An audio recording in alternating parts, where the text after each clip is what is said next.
Hey friends, happy Sunday. Hope you're having a beautiful day. It is a gorgeous Sunday and you're so blessed. I'm so blessed to be alive this beautiful day. And stick around with me to the end of the video. And I think what I will offer at the very end is going to be tremendously valuable to you. So essentially, I was inspired by one of my coaches who is a very amazing human being.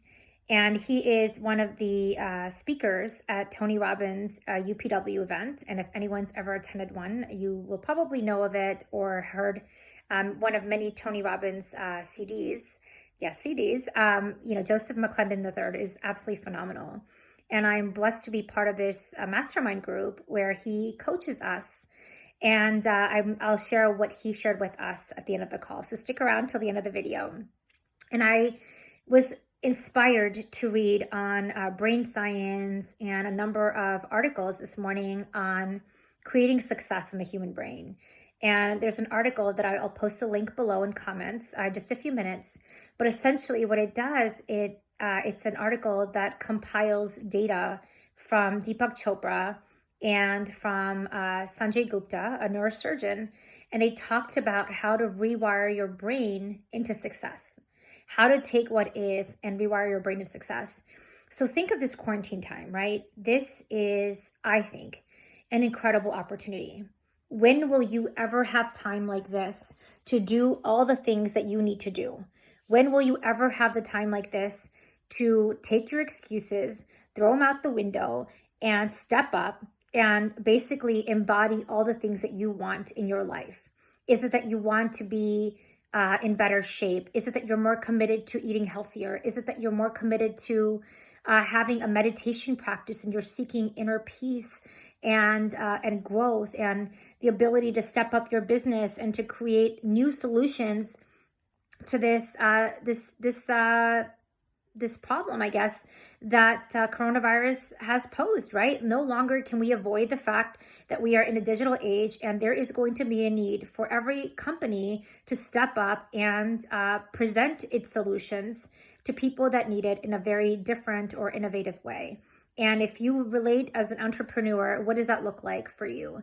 So essentially, this is a great opportunity to step up. And let's talk about how we can use this time, not waste it.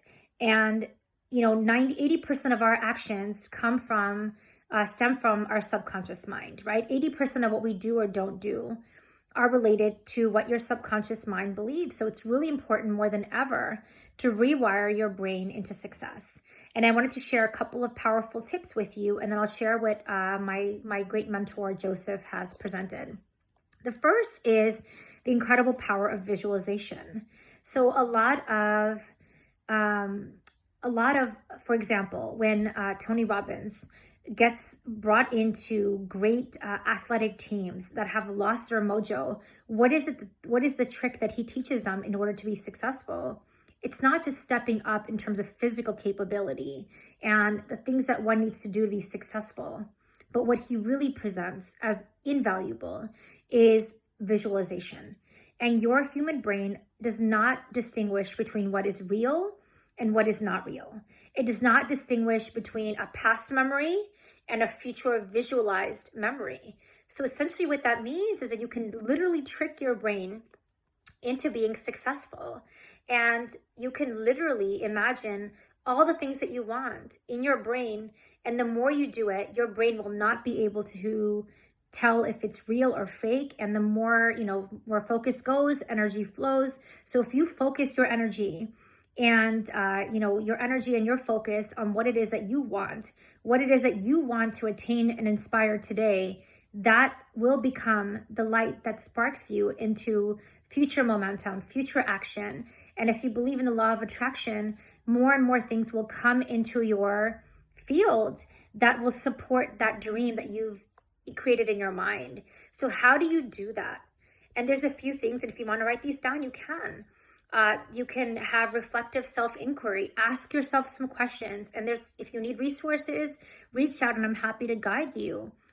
Mindfulness is really important. Just being tapped into where you are, who you are right now, being aware of your body, being aware of your thoughts, asking meaningful questions, using earth. Eckhart Tolle talks about earth school, and using earth to what is around you to ask intellectual, important questions.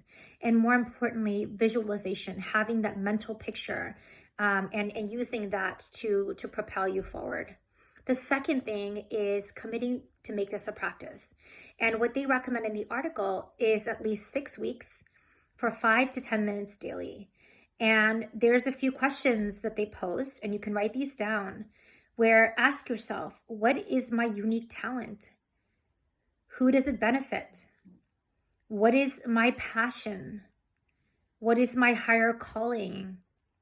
And what are my goals? And who do I want to be? And what do I want to accomplish? And so commit to making this a practice. And that means dedicating time, dedicating intention. And there's so much power in bringing pen to paper. There is a reason that Tony Robbins, when he has his Date with Destiny program, which is phenomenal, highly recommended, it's completely changed my life. But we spend 2 to 3 days and literally writing down our goals and what it is that we want to achieve. So again, the 2 takeaways from the article were visualize it, recognize the incredible power of visualization, and secondly, commit to make this a practice. At least 6 weeks, 5 to 10 minutes daily. And last but not least, I wanted to share that great tip from Joseph McClendon that I alluded to earlier. And what he said is the second that we start noticing or focusing on things that are negative, right? Every time I turn on my social media, I see negative things. I don't watch the news, but if I were to watch the news, I would be inundated with negativity. Or what if someone triggers me that's around me? And we are literally around each other 24/7. The second that I feel bad, interrupt the pattern. And that means you can get up, smile, changing your physical state in your body is the best way. But maybe you can blast a song. Maybe you can read an inspirational quote. Maybe you can go into the journal that you've been working on. Maybe you can pick up a podcast or read a book that you've been intending to. But there's a lot of different ways to change to interrupt your pattern. And the simplest way is to smile, right? So I feel bad, recognize it, interrupt my pattern, change it, right? Change it by smiling, for example. I feel good, and then I celebrate. So feel good and then celebrate it. So you can, shake your butt. You can, tell yourself yes. You can put a coin in a penny jar. Whatever it is that you do to celebrate winning in that moment. And the more you win, you're literally rewiring your brain for success, to be a happier, more joyful person. So I hope you found that helpful, and have a blessed weekend.